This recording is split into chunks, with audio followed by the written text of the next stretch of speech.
part of our rulemaking.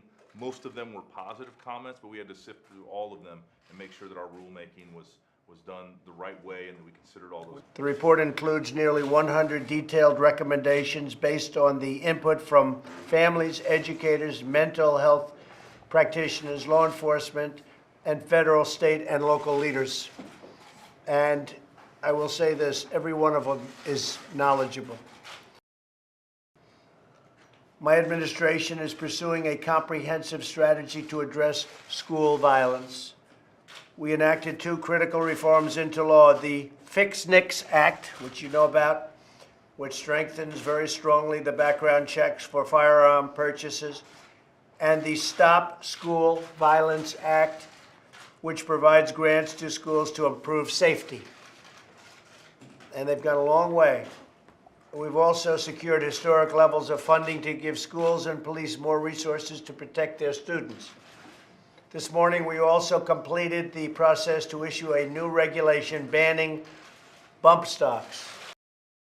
We've taken important steps, but much work remains to be done, as always. Today, we are reviewing the recommendations put forward by the School Safety Commission.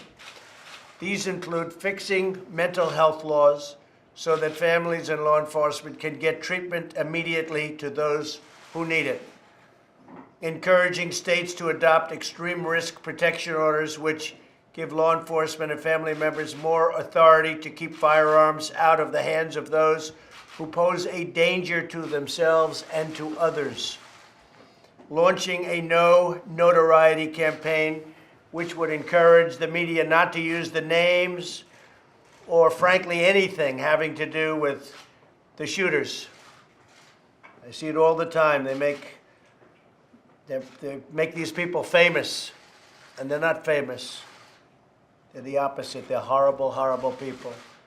I think that's a very important one. No notoriety campaign. Supporting local efforts to create a culture that cherishes life and fosters deep and meaningful human connections. Allowing highly trained school personnel to have access to firearms.